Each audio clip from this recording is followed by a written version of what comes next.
Hello everyone, hi and welcome you all on physics अध्ययन।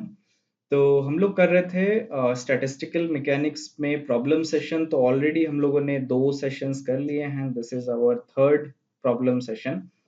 तो इस प्रॉब्लम सेशन में आगे जाने से पहले एक छोटी सी मिस्टेक हो गई थी प्रीवियस प्रॉब्लम्स में। तो एक छोटा सा उसको पहले फिक्स कर लेते हैं। एक्चुअली वो क्वेश्चन रीडिंग मिस्टेक थी, कोई कैलकुलेटिव मिस्टेक नहीं थी।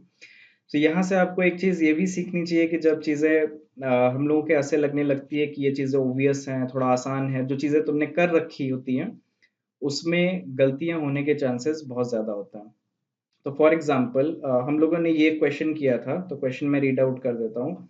अ monoatomic gas contains of atoms with two internal energies level. Ground state जो है उसकी एनर्जी लेवल 0 है and excited state with energy level ई।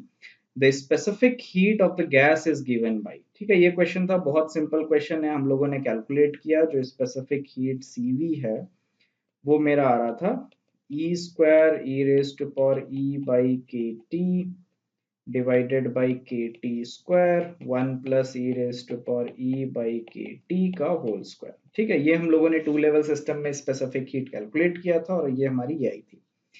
और बिना क्वेश्चन को दोबारा पढ़े या उतनी माइनर मतलब डिटेल में पढ़े मैंने कह दिया कि this is B is the correct option, but B is not the correct option. उसका एक रीजन है कि क्वेश्चन अगर आप फिर से पढ़ो तो उसमें क्या लिखा है, मोनो एटॉमिक गैस।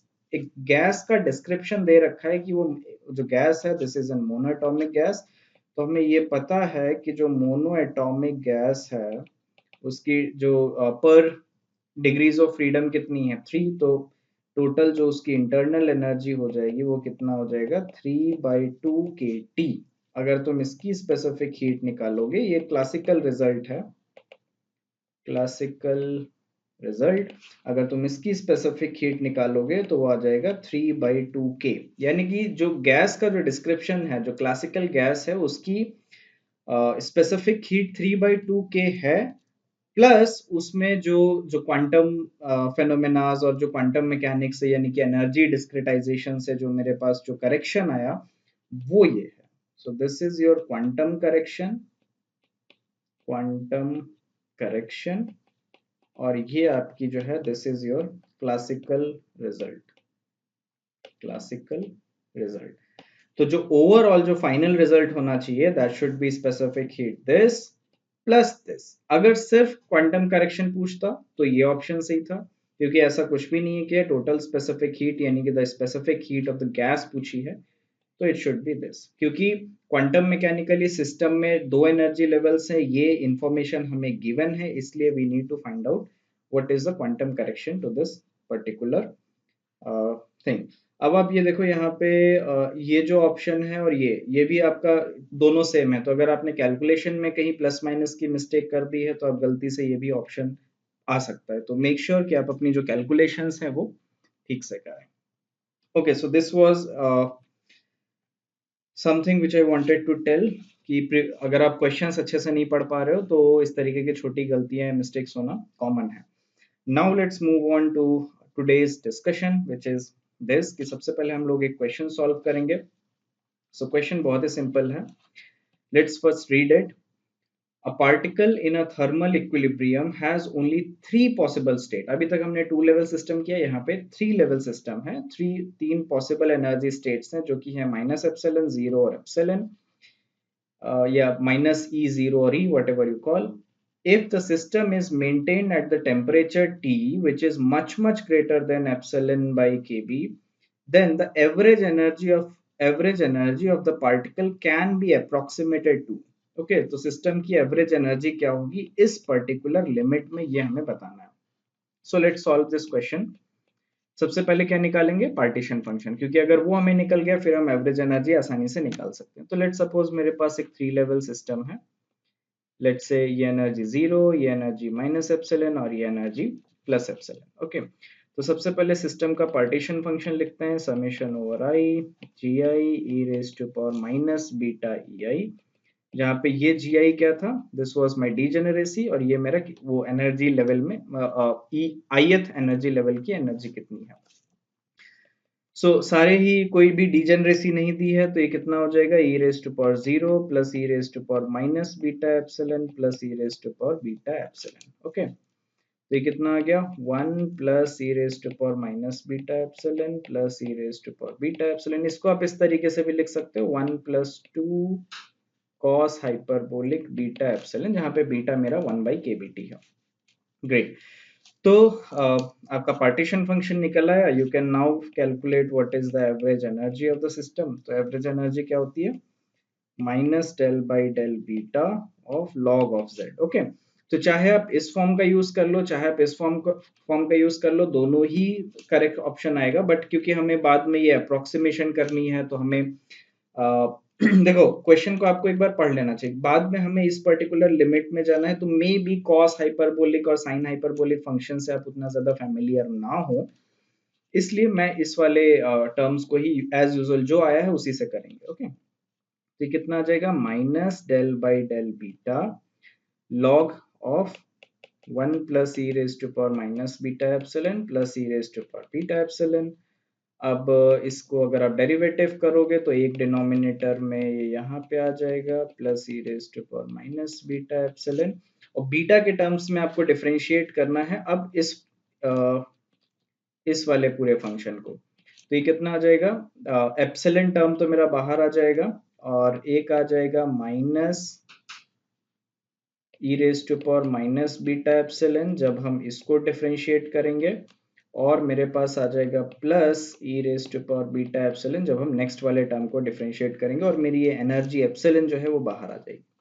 तो इसको हम ऐसे लिख सकते हैं, epsilon e raise to power beta epsilon minus e raise to power minus beta epsilon divide by 1 plus e raise to power beta epsilon plus e raise to power minus beta epsilon. Great. तो ये मेरे पास average energy का expression आ गया। अब हमें क्या करनी है, इसको अप्रोक्सीमेट करना है। तो let's do in this way कि मेरे पास, let me see if I have page, yes I do have. तो अब हमें करनी है अप्रोक्सीमेशन। तो अप्रोक्सीमेशन क्या है, हमें किस रिजीम में काम करना है, when this temperature is much much greater than epsilon by beta, या इसको हम लिख सकते हैं, sorry, temperature is much greater than kb, not beta, because beta तो 1 by kbt है, this is kb। तो ये आ जाएगा when temperature into kb is much greater than epsilon, यानी कि 1 upon beta is much greater than epsilon, implies that beta epsilon is much less than 1। जब beta epsilon much was less than 1 है, तब approximate करना, मतलब ये जो quantity है ये मेरी 1 से बहुत ज्यादा छोटी है। तो आप एक्सपोनेंशियल e की पावर x को क्या लिख सकते हो, 1 plus x square by 2 factorial plus x cube by 3 factorial and so on and so fourth. तो क्योंकि हमें लो x पे काम करना है, तो I can truncate the series to x square order और x ऑर्डर। लेट्स सी कि कहाँ पे ऑप्शंस भी देख लेते हैं, क्योंकि ऑप्शंस में मेरे पास ये एप्सिलन ऑर्डर है, एप्सिलन स्क्वायर ऑर्डर है एंड जीरो है, तो we should go at least 2 order. Okay, so इसीलिए मैं e की पावर x में 2 ऑर्डर का करेक्शन ले रहा हूँ, और जो x है मेरा, this is your beta epsilon for the time being, ताकि मेरी कैलकुलेशन थोड़ी आसान हो जाए। So let's do it. तो ये वाला जो टर्म है, ये वाला जो न्यूमरेटर में है, वो कितना आ जाएगा, न्यूमरेटर, तो न्यूमरेटर मेरा हो जाएगा e raised to power x, sorry, e raised to power x minus e की पावर माइनस x, ये कितना आ जाएगा, 1 minus x plus x square by 2 factorial, 1 plus, ये आ जाएगा 1 minus x plus x square by 2 factorial. तो ये कितना आ जाएगा, 1, ये 1 कैंसिल हो जाएगा, ये एक्स स्क्वायर कैंसिल हो जाएगा, तो कितना बचेगा, 2x। डिनोमिनेटर मेरा कितना आ जाएगा, डिनोमिनेटर एक्सपेंशन से 1 प्लस ई की पावर एक्स प्लस ई की पावर माइनस एक्स है, तो ये कितना आ जाएगा, 1 plus x square by 2 factorial plus 1 minus x plus x square by 2 factorial. तो अब देखो, ये वाला x और x तो कैंसिल हो गया, तो मेरे पास कितना बचा, 3 प्लस एक्स स्क्वायर। ओके, तो ये मेरे पास बचा, लेट मी चेक, हाँ 3 + x²। ग्रेट। तो मेरा जो फाइनल एक्सप्रेशन है वो कितना आ जाएगा? This will B average energy, let me use different colour. जो मेरी एवरेज एनर्जी है वो कितना आ जाएगा in this limit when beta epsilon is much much less than 1। तो ये आ जाएगा एप्सिलॉन, और ये वाला जो है इसको मैंने अप्रोक्सीमेट कर दिया है 2x है, सो दिस इज 2x कितना है? Beta epsilon. ओके, और let me check if I have did something mistake, नहीं ठीक है, डिवाइडेड बाय 3 प्लस,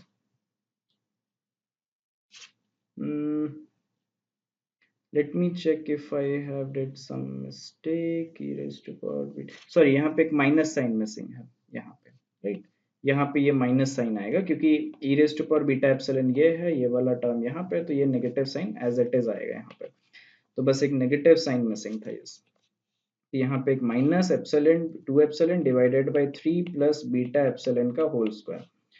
देखो beta epsilon is much much less than 1, तो ये जो पर्टिकुलर क्वांटिटी है दिस टेंड्स टू 3, क्योंकि ये है 3 + x² when x goes to 0, not x goes to 0, मतलब 3 + x² when x is much much less than 1, this tends to 3। Okay, क्योंकि x की वैल्यू 1 से बहुत कम है, so you can approximate this as -2 beta epsilon square divided by 3। तो एक approximation है कि अगर तुम beta epsilon is much much less than 1 की लिमिट में हो, then your average energy will goes to minus epsilon square. तो लेट्स सी, तो where is this? This is the correct option. Okay, तो -2/3 epsilon square by k B t, ये beta मेरा 1/kBt है, so this is -2 epsilon square by 3 kBt। Okay, ये इसका correct option है। ये जस्ट का क्वेश्चन है, ये जस्ट किसी ईयर पूछा गया था, I don't remember, but JEST का क्वेश्चन है। So you can expect these types of question in JEST examination. एक क्वेश्चन हम लोग और कर लेते हैं, let's do this, where is this, हाँ ये काफी इजी क्वेश्चन है, ये हम लोगों ने जब थ्योरी डिस्कशन किया था तब भी किया था, so let's remind it for ourself. For a system in thermal equilibrium with the heat bath at temperature T, which one of the following equalities is correct? Equalities average of del, मतलब average of energy है उसका derivative है del by del beta, ये चारों जगह पे इसकी quantity हमें पूछा है। तो ये हम लोगों ने थ्योरी में ही कर रखा था कि जो मेरा वेरिएंस है एनर्जी में डेल्टा ई स्क्वायर, इसका अगर हम एवरेज लेते हैं then it's come out to be minus del by del beta of average energy. ये हम लोगों ने थ्योरी में किया था।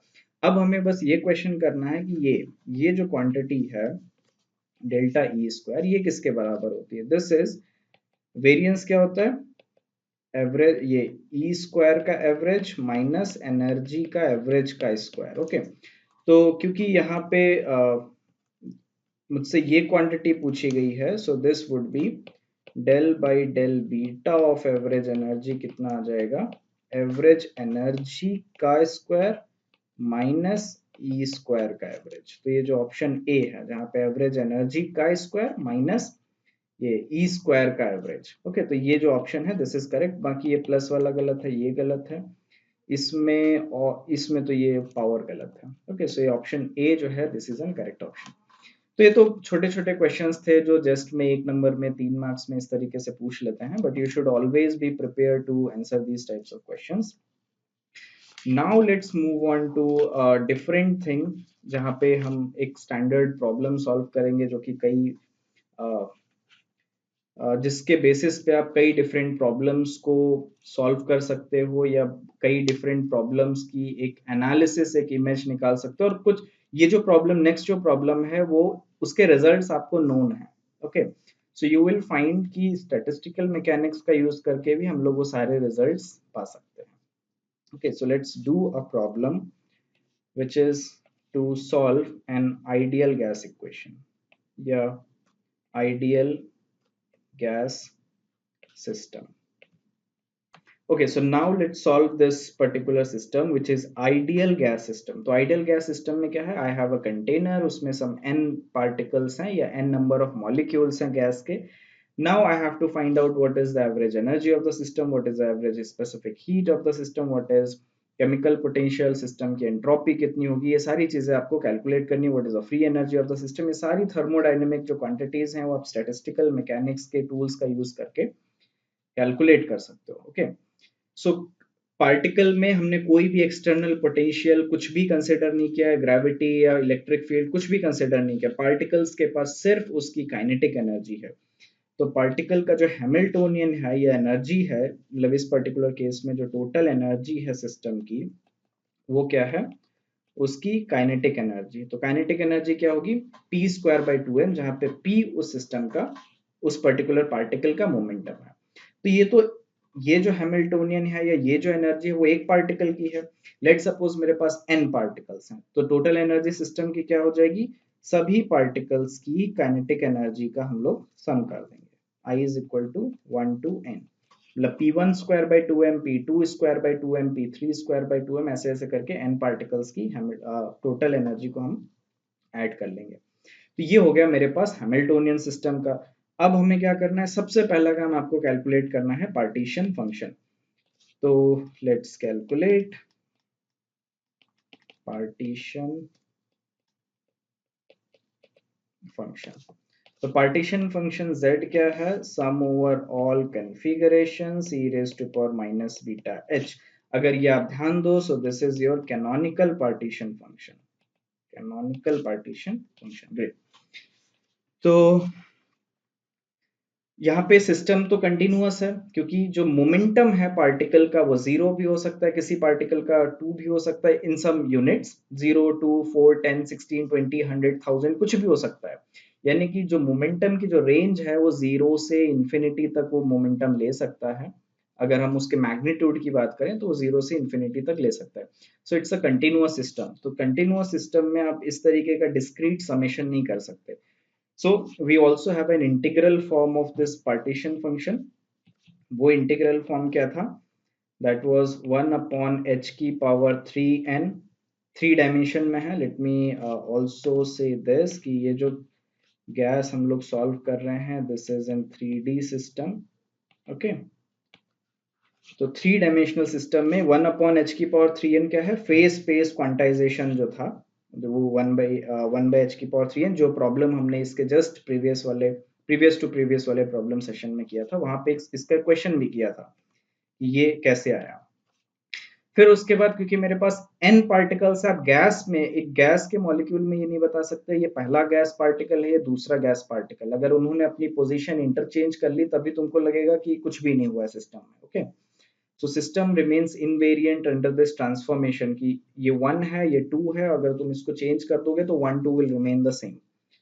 तो क्लासिकल पार्टिकल्स में यहाँ पे आप आइडेंटिकल पार्टिकल्स हैं, so you will have a factor of 1 upon n factorial. और फिर ये phase space integral D cube P one D cube, sorry, इसको हम इस तरीके से लिख सकते हैं कि पहले पार्टिकल का momentum D cube P one, उसका कोऑर्डिनेट, ठीक है, पी से मैं मोमेंटम रिप्रेजेंट कर रहा हूँ, क्यू से मैं पार्टिकल का पोजीशन रिप्रेजेंट कर रहा हूँ. मतलब डी क्यू वन को आप similarly d x d y d z लिख सकते हो.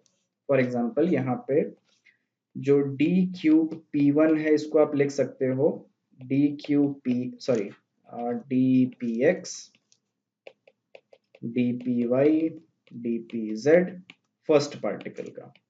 डी क्यूब क्यू वन आप लिख सकते हो d x d y d z first particle का, मतलब एक कोई पार्टिकल. ऐसे आपके पास n total number of particles हैं, तो आप यहाँ पे टोटल ऐसे n इंटीग्रल्स होंगे. So this will be integral D cube P two D cube Q two and so on so forth. आपके पास total D cube Q N D cube P N, ये आपके नंबर ऑफ इंटीग्रल्स हैं. और यहाँ पे आएगा e raise to power minus beta h. अब आपको हैमिल्टोनियन का ये फॉर्म यूज करना है और इसको सॉल्व करना है. So it's very simple. C 1 by H की power 3n 1 by n factorial ऐसे ही आ गया, ठीक है. जितने भी position, okay let me write in this way कि integral D cube Q one, D cube Q two and so on and so forth, D cube Q N, integral D cube P one, D cube P sorry P N, e raised to power minus beta sum over i pi square by 2m। Okay कुछ इस तरीके से। अब देखो जो भी integrals हैं, मुझे इस पर्टिकुलर वेट फैक्टर जो बोल्ट्जमैन फैक्टर है, इस पर्टिकुलर फैक्टर पे मुझे ये पूरा इंटीग्रल करना है। इसमें क्या है, यहाँ पे मोमेंटम आ रहा है, लेकिन यहाँ पे कोऑर्डिनेट कोई पोजीशन कोऑर्डिनेट तो है नहीं। ये वाले जो समेशन है वो मैं फ्रीली कर सकता हूँ, I am free to do these integrals. तो सबसे पहले इन इंटीग्रल्स को कर लेते हैं। तो ये जो डी क्यूब Q1 है, ये मुझे क्या दे देगा, एक वॉल्यूम। डी क्यूब Q1 क्या है, dx1 dy1 dz1, उसका पूरे का integral. So this will give me a volume. तो एक वॉल्यूम का फैक्टर मुझे इसके इंटीग्रल से आया, एक वॉल्यूम का फैक्टर मुझे इसके इंटीग्रल से आएगा, एक वॉल्यूम का फैक्टर मुझे इसके इंटीग्रल से आएगा। तो टोटल कितने फैक्टर हो जाएंगे, n, क्योंकि मेरे पास n पार्टिकल्स हैं। तो ये जो पूरा इंटीग्रल है, this will give me v की पावर n, यानी कि वॉल्यूम की power n। So I am erasing this and I am writing this is v की पावर n। और इस वाले इंटीग्रल को मैं थोड़ा सा पास में ले आता हूँ। ग्रेट। तो ये मेरा पार्टीशन फंक्शन है, और इसको अब हमें सॉल्व करना है। तो देखो अभी भी ये इंटीग्रल कोई टफ नहीं है, इसको आप आसानी से सॉल्व कर सकते हो। ये क्या है, इसको थोड़ा सा लिखते हैं, इस पर्टिकुलर इमेज, इस पर्टिकुलर एक्सप्रेशन को, इसको आप लिख सकते हैं e raise to power minus beta p one square by two m plus p two square by two m plus p three square by two m plus p n square by two m. क्योंकि e की power a plus b is equal to e की power a multiplied by e की power b। तो इसको आप ऐसे लिख सकते हो, ये जो पूरा समेशन है, this is e raise to power minus beta p one square by two m multiplied by e raise to power minus beta p two square by two m.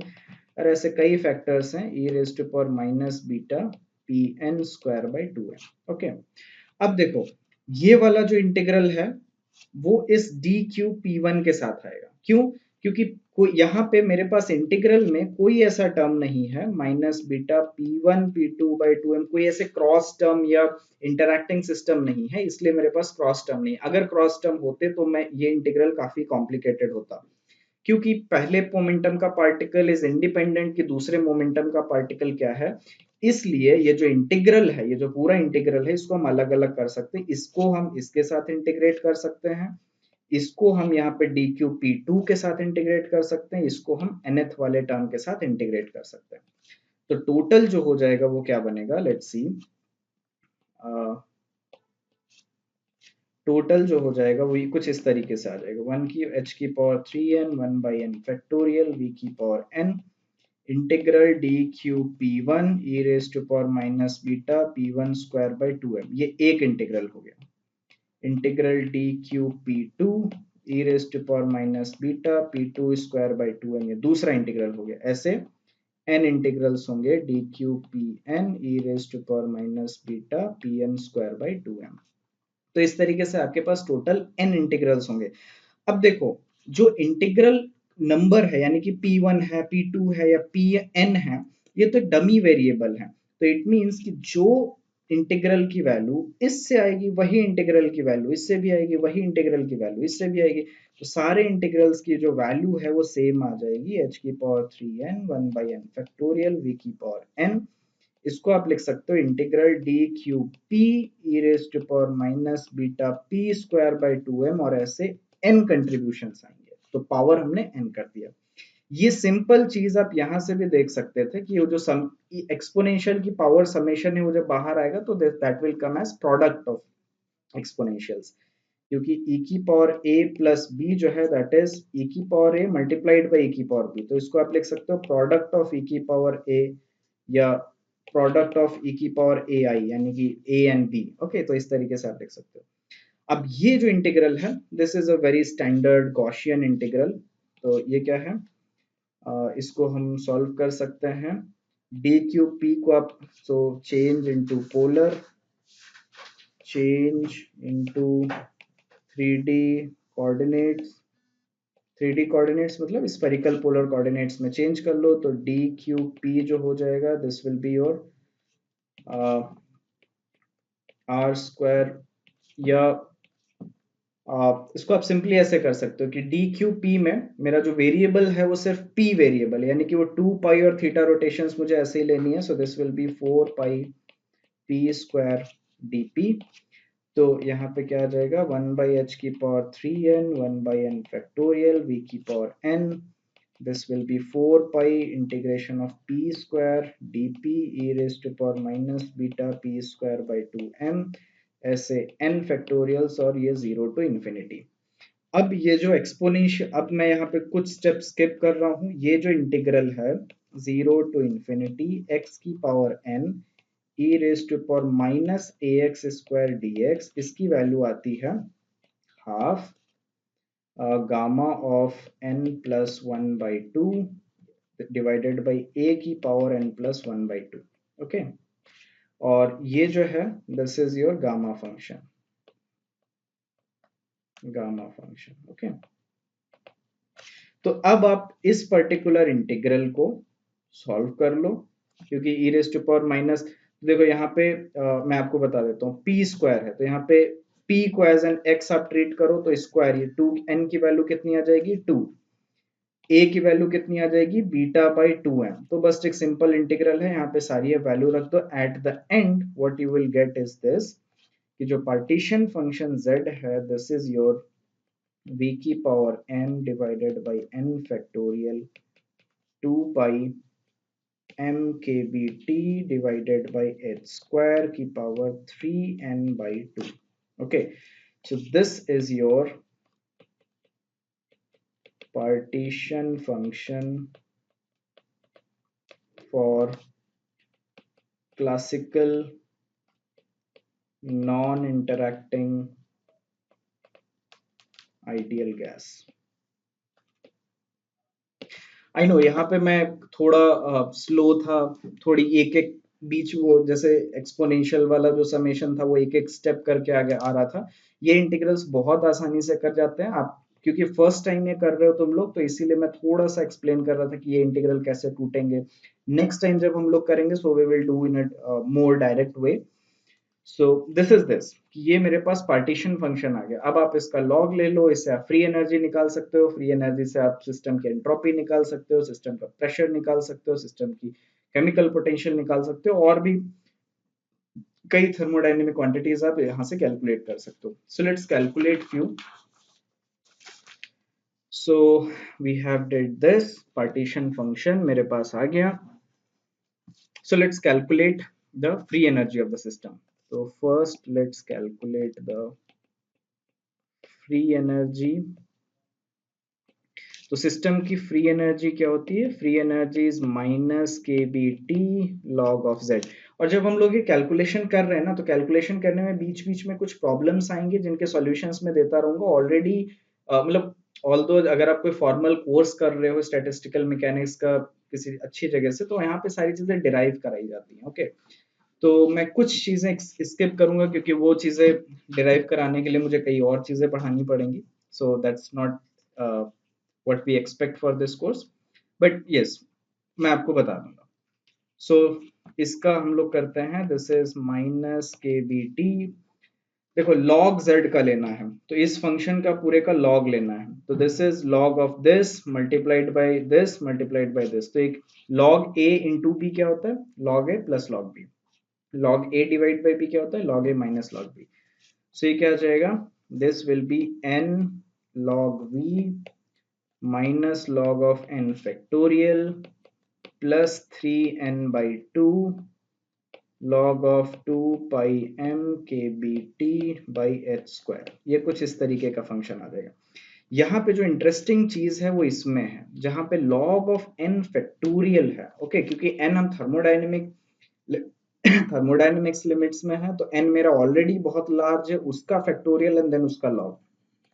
तो यहाँ पे एक बहुत ही कॉमन बहुत स्टैंडर्ड अप्रोक्सीमेशन आती है जिसको हम लोग कहते हैं Stirling approximation. Stirling approximation, Stirling approximation क्या है कि आप n factorial when n is large, okay, n factorial को आप एक डिफरेंट फंक्शन से आप चेंज कर सकते हो, that is n by e की power n square root of 2 pi n।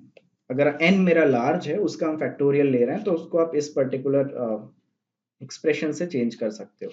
This is just an approximation, not equal to, so I should use this particular sign। तो जब आप log n फैक्टोरियल ले रहे होगे, so it's simple n log n minus n to the first order, क्योंकि square root of 2 pi n जो है वो मेरा हायर n ऑर्डर का कंट्रीब्यूशन देगा, फर्स्ट ऑर्डर में n log n minus n, ये आप सिंपली एक दूसरे को इंटरचेंज करके देख सकते हो। तो ये जो एक्सप्रेशन है log n फैक्टोरियल, इसको हम सिंपली यहाँ से एक्सचेंज कर सकते हैं। तो मेरा जो फ्री एनर्जी सिस्टम की है वो कितनी आ जाएगी, फ्री एनर्जी इज माइनस के B T N L N V by N. ये मेरा जो log n ln l था उसको मैंने इसके साथ कंबाइन कर दिया and I got v by n, और ये plus n plus 3n/2 log of 2 pi m kbt divided by h square. Okay, so ये जो मेरा पूरा कंट्रीब्यूशन है वो क्या है, log of z है, क्योंकि free energy is minus kbt, ये पूरा log of z। Okay, so ये मेरी सिस्टम की फ्री एनर्जी आ गई। फ्री एनर्जी अगर सिस्टम की मुझे पता है तो मैं अदर क्वांटिटीज भी कैलकुलेट कर सकता हूँ। फॉर एग्जांपल मुझे एक एक्सप्रेशन पता है कि डी एफ जो चेंज इन फ्री एनर्जी है, that is minus S T T minus P D V plus mu D N. Okay, यह है। तो ये मैंने लेक्चर्स में भी बताया था कि जो एंट्रोपी है, this is minus del F by del T at constant V and N. तो अगर आप इसको डिफरेंशिएट करोगे you will get the entropy. अगर आप केमिकल पोटेंशियल निकाल रहे हो, so this is del F by del N at constant temperature and volume, तो यहाँ से आपका केमिकल पोटेंशियल निकल आएगा।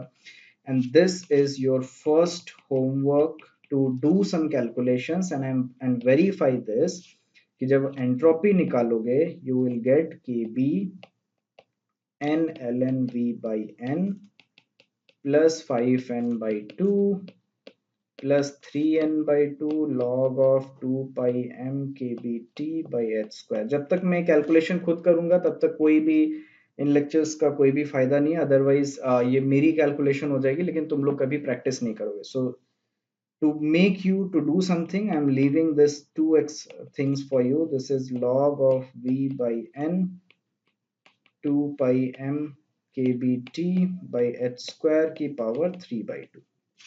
ओके, दो एक्सप्रेशंस है, सिंपल कैलकुलेशन है, बस पेन पेपर लिया, फ्री एनर्जी का फंक्शन मेरे पास ये गिवन है, इसको बस डिफरेंशिएट करना है with respect to temperature and with respect to the number of particles, keeping these values as constant. Great, so I hope you will do this. अब हम लोग इसके कुछ अदर थर्मोडायनेमिक क्वांटिटीज कैलकुलेट कर लेते हैं। For example, what is the average energy of the system, या average energy के पहले, क्योंकि हम ये एक्सप्रेशन लिख चुके हैं ये वाला, so let me calculate the pressure of the system. तो प्रेशर विल बी, प्रेशर कितना आ जाएगा, minus del F by del V at constant temperature and number. So let's differentiate it, this is minus, इसको आपको करना है volume के terms में डिफरेंशिएट, और आपको टच नहीं करना है टेम्परेचर और नंबर।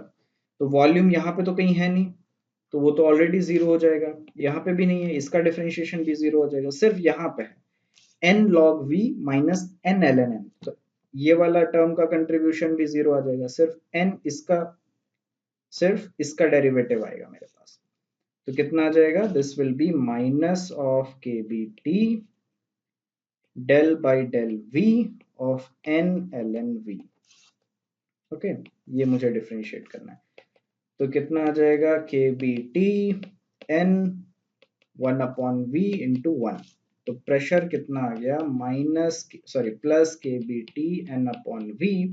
सो दिस इंप्लाइज कि PV is N K B T. So what is this, this is your ideal gas law. So simply अगर आप हैमिल्टोनियन लिख के किसी सिस्टम का उसकी स्टैटिस्टिकल थर्मोडायनेमिक प्रॉपर्टीज आप कैलकुलेट करना चाहते हैं, you just calculate what is the partition function and then you can calculate many other thermodynamic quantities. For example, मैंने यहाँ पे ideal gas law define calculate किया. So now let's do some more calculation to calculate what is the average energy of the system. तो average energy system की क्या होती है, minus del by del beta of log of Z, minus del by del beta of log of Z. इसको आप log of z, मेरे पास log z क्या है, ये पर्टिकुलर क्वांटिटी है. बीटा यानी कि 1/kBT यानी कि टेम्परेचर, तो टेम्परेचर मेरा इसमें नहीं है, इसका कंट्रीब्यूशन भी जीरो, इसमें नहीं है, इसका कंट्रीब्यूशन भी जीरो. तो सिर्फ मेरे पास ये log ऑफ ये 1/बीटा वाला जो टर्म है, यहाँ से मेरा टेम्परेचर डिपेंडेंस आएगा.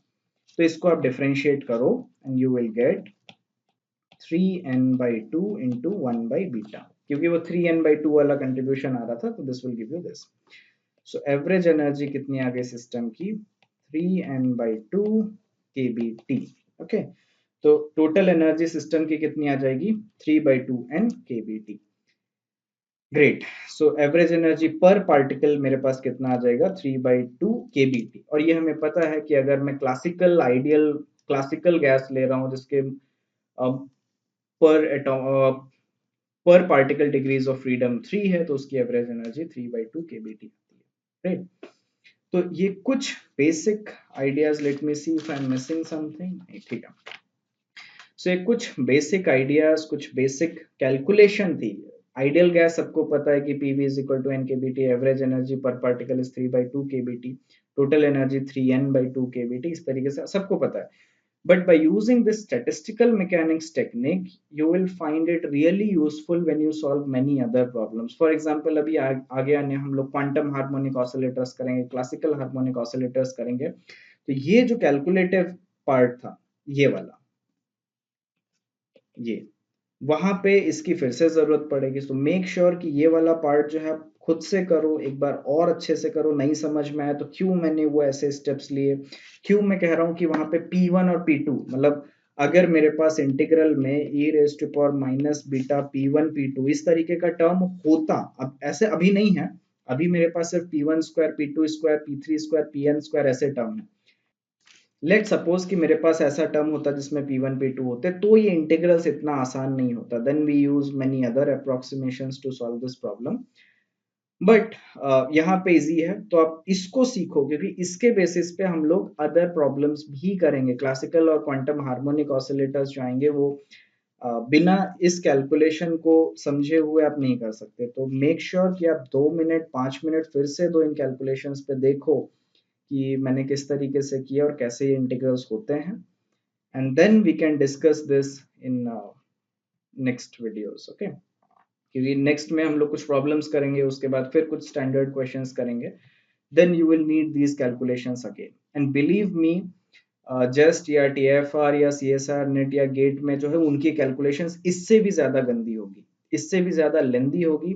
TFR में जब आप let suppose first round clear हो गया, आप सेकंड राउंड इंटरव्यू क्या हो गया, तो उसमें अगर आपको स्टैटिस्टिकल मैकेनिक्स का प्रॉब्लम मिला, then you have to do all these calculations. वहां पे अगर स्टैटिस्टिकल मैकेनिक्स पे कैनोनिकल मतलब IPSD में एज्यूम करते हैं कि तुमको कैनोनिकल और ये सारे एंसेंबल सिस्टम आते होंगे, तो अगर अभी नहीं किया तो एग्जाम में नहीं कर पाओगे. सो मेक श्योर कि अभी करो, लेकिन अच्छे से करो, थोड़ा टाइम स्पेंड करके करो, ताकि चीजें सीख लो. CSR नेट में गेट में भी कई क्वेश्चंस इस तरीके से आ जाते हैं कि आ, अगर फर्स्ट टाइम कर रहे हो तो वहां पे इंटीग्रल्स वहां पे तो कई बार ये P1 P2 ऐसे क्रॉस टर्म्स वाले भी इंटीग्रल्स आए हुए हैं. तो it's all depend upon you कि तुम कितना इन चीजों में एंजॉय करते हो इंटीग्रल्स करना. ठीक है. So see you in the next video. Thank you.